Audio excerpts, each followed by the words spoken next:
10 सलीम की जरूरत है। 10 नहीं साहब, 10,000 मिलेंगे अगर आप भरोसा करेंगे तो। सलीम। मेरी बात सुनिए सर, फिर कभी किसी सलीम से मत कहना ये मुल्क उसका घर नहीं। This is not an upcoming Bollywood film that is providing a commentary on the religious polarization of the country today. This is a Hindi film that released 25 years ago in 1999 and which I consider to be one of the best cop action thrillers to ever grace Hindi cinema. Sarfarosh, directed by John Matthew, released in the same year as the Kargil War, where the scarred relationship between India and Pakistan, like every other decade, was at an all-time high. This was a time so sensitive with regards to national security and international relations that movies were not allowed to reference the name of the country we shared borders with, often being referenced as something as generic as Padosi Mulk. हम लोग actually risk ले रहे थे कि sensor इसको पास करेगी कि नहीं करेगी, क्योंकि हम लोग ने फ्रंट फुट पे जाके पाकिस्तान का नाम लिया, आईएसआई का नाम लिया, जो कभी नहीं हुआ था फिल्मों में।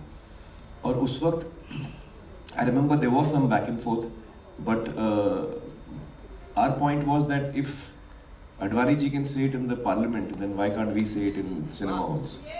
At a time where romance was booming in the film industry and commercial filmmakers were catering to the aspiration of the Indian audience to be visually stimulated by locations abroad, Aamir Khan took some of the most interesting creative choices, working with production companies and directors that had their own unique voice. Coming out of Rangila, Raja Hindustani, Ishq and Gulam, he was stepping into a cop action thriller. That too with a debutant director who had only assisted in films like Gandhi and Akrosh. An interesting choice that could have easily been reduced to one of those films that make it to the underrated list of gems, but a tale that deservedly got praise then and even after 25 years, compelling me to tell you about it and why you should revisit it as well. Sarfarosh transports us to a time where guns, ammunition and drugs are being transported across the border in order to cause anarchy in the country. A tragic event and several casualties later, the Mumbai crime branch appoints a special team under the leadership of ACP Ajay Rathore, played by Aamir Khan, to tackle the illegal racket that is causing harm to innocent Indian civilians. The opening credits act as an eerie foreshadowing of the chaos we will be witness to, as the illegal trade is juxtaposed with the chilling vocals of Roop Kumar Rathore and Sonu Nigam singing Zindagi Maut Na Ban Jaye. The meticulous screenplay by John Matthew becomes so apparent from the initial portions of the film, as he provides you a clear picture of the players involved in the illegal trade of arms, almost to set in stone on who may be the villain of this tale. We don't see an armed rebellion comprising of terrorists from the neighboring country infiltrating into India, but simply providing the means for those who want to betray their own country. This is where the clear message of the film acts as one of its biggest merits, for it to be categorically pro-Indian and nationalistic, yet not being divisive and jingoistic. One should not look at all Muslims with distrust. All Muslims do not feel disloyal towards India as their country. There is a certain section of Muslims living in the country, I believe, who do have their loyalties towards Pakistan.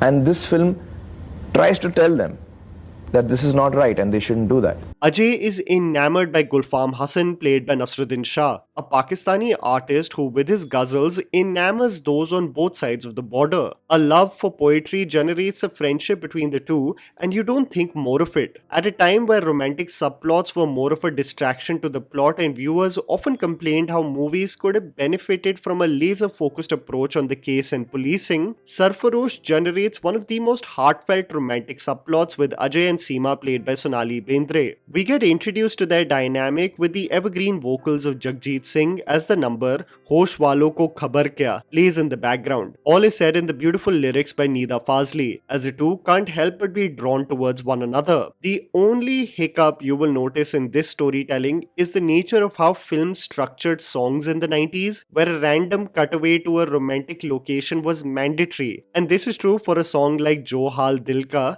that can easily give you whiplash as the mission to catch the perpetrators draws closer. What you will be especially impressed by the storytelling of this film is that the interactions of Ajay in his personal life are just not incidental for the plot, but act as extensions of the path he chooses to take. Ajay, due to several personal hardships, becomes an amalgamation of those experiences that gets explored as the mission gets even murkier. And this has to do with the brilliant writing of the film that goes beyond a generic cop action thriller and becomes so relevant from a socio-political standpoint. You understand why Ajay wants to change the bureaucratic and corrupt system, why he is a stickler for rules, and is adamant to work towards what is just, both morally and legally, all a result of what him and his family have endured personally. IPS बनने के लिए जी तोड़ मेहनत की है मैंने। IAS के लिए चुना गया था।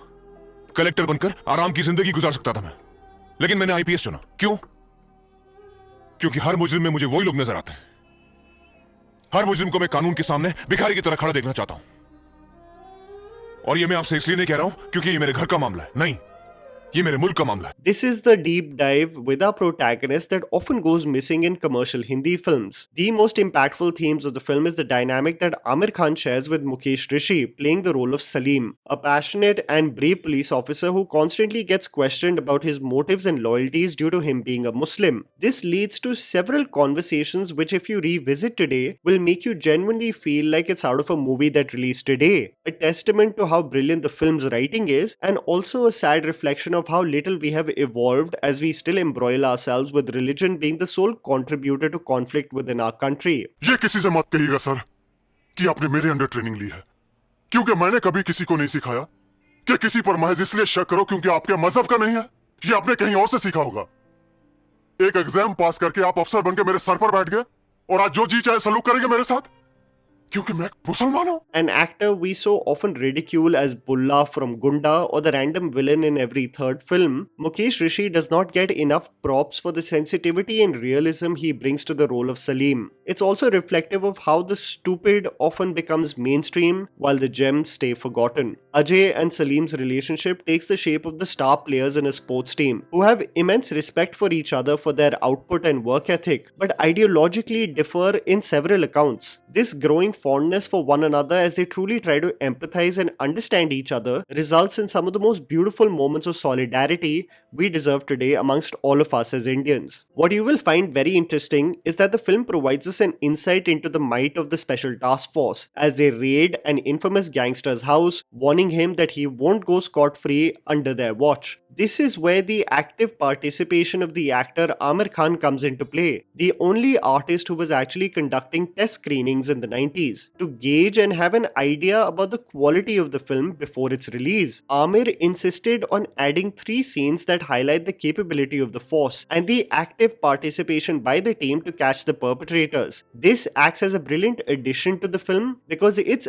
absence would have not made us understand the fear that sets in those guilty as ACP Rathore and his team give them a lesson they deserve. This also includes the iconic scene which is talked about today where Amir Khan and Mukesh Rishi question a pleading and helpless Nawazuddin Siddiqui. All additions that act as key contributors to showcase the might of the police force. When we had the test screenings, we were getting a response that where is the policing?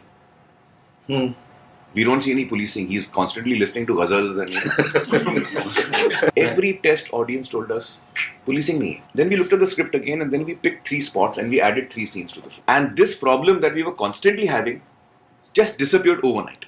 This followed by the practical effects utilized in the film where you can clearly see the actors getting their hands dirty in the several action sequences all performed in real locations. It honestly showcases the impact of what is so rare today in the era of green screens and sound stages. For Gulfam Hasan to essentially be a smoke screen of harmony was masterfully executed. For those who had no context about the film, I am sure they would have been so taken aback by Shah actually being the face of the operations against India due to the traumatic experience of what his family endured during partition. Nasruddin Shah as the antagonist is godlike, and what's fascinating is that you admire him like Ajay initially. His art, his solidarity and liberalism that he stands for, all for it to be a front for an evil and sinister plan. The standoff between Ajay and Gulfam in the climax is a scene which showcases both actors at their dramatic best. अफसोस की बात तो ये है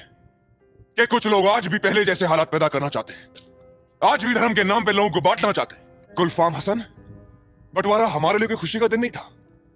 हम उसे एक दर्दनाक हादसे की तरह, एक सदमे की तरह याद करते हैं। लेकिन जब भी हम उस सदमे से उभरने की कोशिश करते हैं, तुम और तुम्हारे साथी नया बखेड़ा खड़ा कर देते हैं, पुराने घाव को फिर से हरा कर देते हैं। Resulting in this film transforming into more than just a routine cop action thriller, but a relevant socio-political film that dares to have conversations movies today refuse or can't have.